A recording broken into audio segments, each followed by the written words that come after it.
Welcome to the deep dive. Today we're looking at something pretty fundamental, concrete, but with a twist. We're diving into these things called carbonatable binders. That's right. Materials that don't just, sit there, but actively absorb CO2. Exactly. They soak it up and lock it away, making the material stronger. It's kind of like construction that cleans the air as it happens. Which is huge because, well, traditional Portland cement, it's responsible for something like 8% of global human CO2 emissions, a massive chunk. 8%. Wow. So these carbonatable binders are a potential game changer, offering a way to maybe turn that around. Potentially, yes. They could be carbon sinks instead of carbon sources. Okay, so if they're this promising, why aren't we, seeing them everywhere? What's the catch? Well, the main hurdle, historically, has been getting that CO2 absorption to happen all the way through the material, uniformly. Not just on the surface. Precisely. When you try to cure these binders with CO2 gas from the outside, the surface reacts really fast. It forms this dense carbonate layer, almost like a crust. Ah, okay. And that crust then blocks the CO2 from getting deeper in. Exactly. It becomes a barrier. Plus, things like the internal moisture and the chemical environment, the pH level, can also slow down the CO2 getting to the core. Right, so you end up with a hard shell, but maybe a less reacted inside. Not ideal for structural strength, I imagine. Not at all. You want it solid through and through. Now, the research we're looking at today introduces a, well, pretty clever way around this, doesn't it? It involves something called enzyme-impregnated hydrogels. Yes, that's the core innovation here. This deep dive is focused on how these specific hydrogels can help achieve that deep, uniform carbonation in what we call carbonated cementitious materials, or CCMs. And the results seem pretty impressive, boosting strength and CO2 capture. Very much so, a significant improvement on both fronts. Enzyme-impregnated hydrogels. Okay, break that down for us. What are hydrogels, first off? Think of them like sophisticated sponges. They're made of these tangled up polymer chains, like a 3D net, that can soak up and hold huge amounts of liquid. Okay, super sponges and enzyme-impregnated. Right. So for this research, they soaked these hydrogels in a special liquid, an enzymatic solution containing urea and an enzyme called urease. Urea, like the stuff in fertilizer. Is it similar? Yeah, chemically related. Yeah. And the urease enzyme acts as a catalyst. It dramatically speeds up a natural reaction called ureolysis. Okay, ureolysis. What happens there? So when you have urea, urease, and water together, the urea breaks down. And one of the key products it forms is bicarbonate ions. Bicarbonate, and that's important because... Because bicarbonate is the reactive form of CO2 that can easily combine with calcium in the binder material to form calcium carbonate. Wow. Solid rock, essentially. Ah.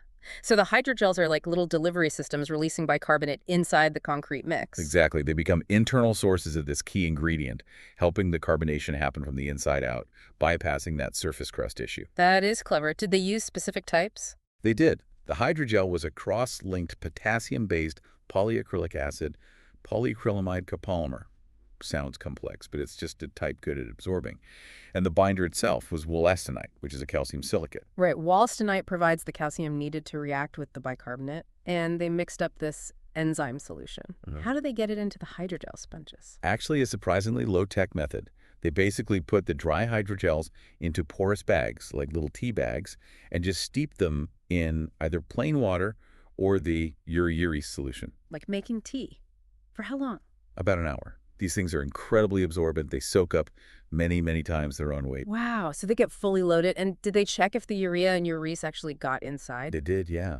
They used a technique called FTIR analysis. It's like shining infrared light on them, and the way the light interacts tells you what molecules are present. And it clearly showed the chemical signatures of both urea and the urease enzyme inside the hydrogels after soaking. Confirmation achieved. Okay, so we have the enzyme-loaded hydrogels ready to go. How did they incorporate them into the actual concrete mix? They prepared different batches, some with no hydrogels to control, some with hydrogels soaked just in water, and then the key ones with hydrogels soaked in the enzyme solution. They mixed these hydrogels with the wollastonite powder and a specific amount of water. Making sure they were spread out evenly, I guess. Absolutely. Good distribution is key. They used standard mixing procedures, then poured the mixtures into molds to make the test specimens, little cubes or cylinders usually. Right. And then the crucial step, exposing them to CO2. How was that done? The molded samples were placed inside a special chamber. It was kept at a controlled temperature, slightly warm, and filled with a high concentration of CO2 gas, I think 80–90%. Simulating maybe industrial flue gas or something. Sort of, yeah. High concentration to speed things up for the experiment. And they left them in there for different lengths of time, typically up to 7 or 14 days. And they also had those samples with the enzyme hydrogels, but without the external CO2 chamber, right? To see what the enzymes did on their own. Correct. That was a really important control to isolate the effect of the internal bicarbonate generation versus the combined effect with external CO2. Smart. Okay, so after all that curing, Yeah. what did they find? Did the enzyme hydrogels actually lead to better carbonation deep inside? Oh, absolutely. They used a technique called TGA thermogravimetric analysis. You heat the sample gradually and measure the weight loss. When calcium carbonate breaks down, it releases CO2, so the weight drop tells you how much carbonate was there. And the result? The results were quite striking. The samples with the enzyme-impregnated hydrogels, they call them UUIH, showed significantly higher amounts of calcium carbonate compared to the controls or the water-only hydrogel samples. How much higher? And crucially, this high level was seen pretty uniformly through the depth of the sample, not just near the surface. We're talking up to 15 times more carbonate formed in the core compared to the control samples after 14 days. 15 times. That's not a small improvement. That's huge. It really is. It strongly suggests that this internal bicarbonate generation, combined with the external CO2, is incredibly effective. So the external CO2 doesn't just provide more reactant, it actually helps the enzyme work better too. That seems to be the case. The external CO2 likely accelerates the urease enzyme's activity, boosting that internal bicarbonate production significantly. And what about those samples that only had the enzyme hydrogels without the external CO2 bath? Interestingly, they showed very little carbonate formation just from the internal uriolysis. The researchers think this might be specific to using wollastonite as the calcium source. Perhaps it doesn't release calcium ions readily enough without the external CO2 drive. Okay, that makes sense. What about the hydrogels soaked only in water? Did they help at all? They did provide some benefit, yes. The water released from them seemed to accelerate the carbonation reaction, particularly near the surface initially. Over longer periods, like 14 days, this effect did penetrate a bit deeper.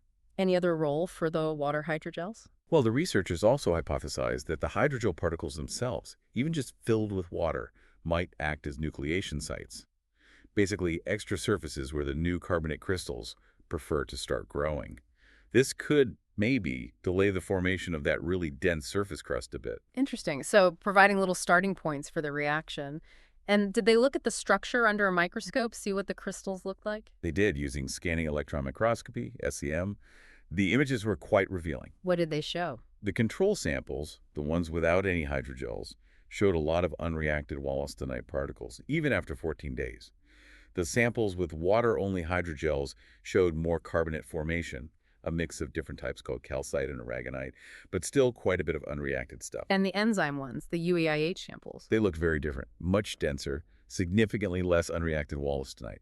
And the really telling thing was seeing clusters of well-formed calcite crystals right around the locations where the hydrogel particles have been.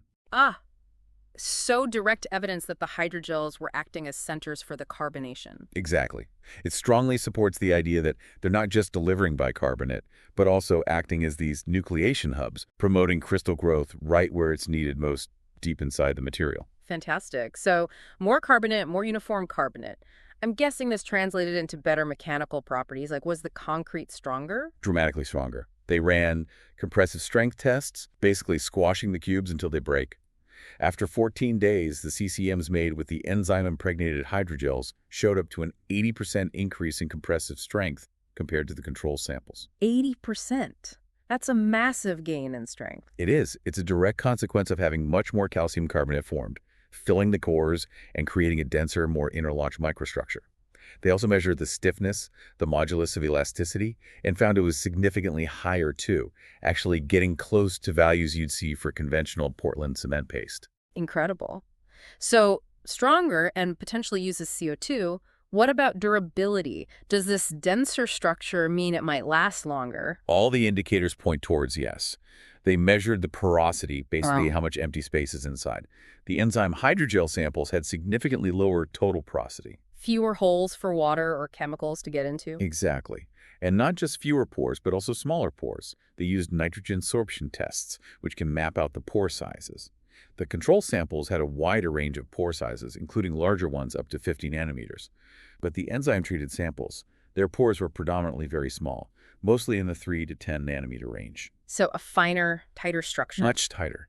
And this really showed up when they measured bulk electrical resistivity. It's a good proxy for durability because it indicates how easily ions, like chloride from road salt, can move through the material. Higher resistance is better. Much better.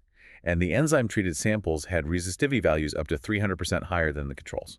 300%. Wow. That suggests a really significant improvement in resistance to degradation. It does. They also calculated something called the formation factor, which relates resistivity to the pore structure's connectivity and tortuosity, basically how winding the pore paths are.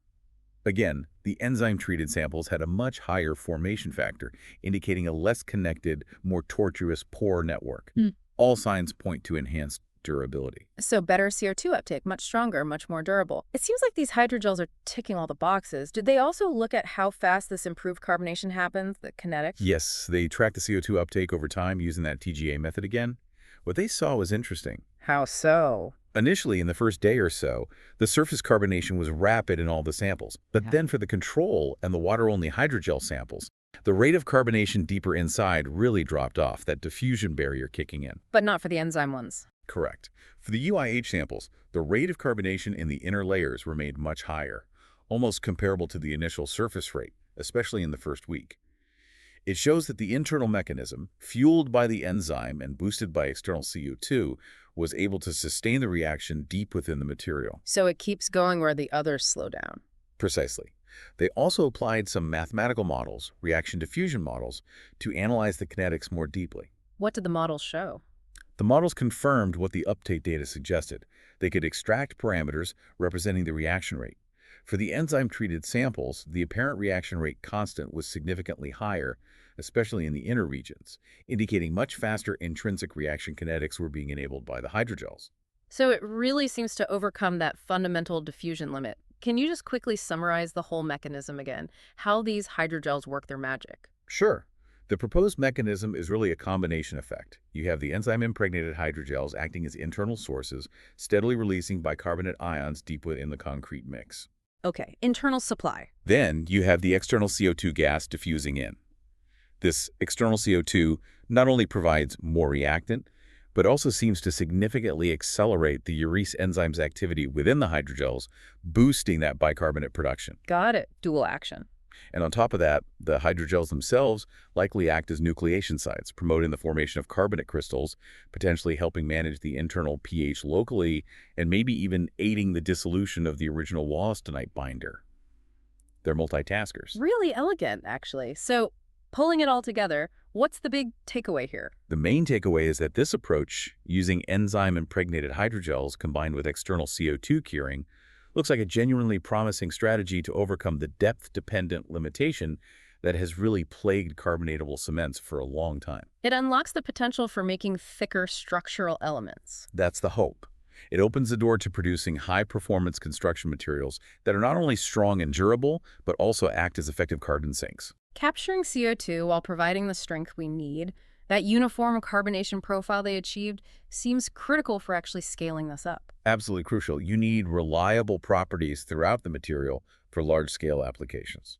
So where does the research go next? What needs to happen to bring this closer to reality? Well, the next steps would involve looking at long-term performance, how these materials hold up over years in real-world environmental conditions. Also conducting a full life cycle analysis to assess the overall environmental footprint, including making the enzymes and hydrogels. And of course, tackling the challenges of scaling up production. Right. Feasibility and cost at scale are always key. Still, it's incredibly exciting to think about. The idea that engineered materials could actively help us fight climate change, it's powerful. It really is. And that final thought from the research, the potential for producing these carbonated materials to consume maybe 1 billion tons of CO2 annually if scaled up globally. That's a number that certainly makes you think about the future possibilities for construction. Yeah. Thank you for this fascinating deep dive. My pleasure. It's definitely an exciting area to watch.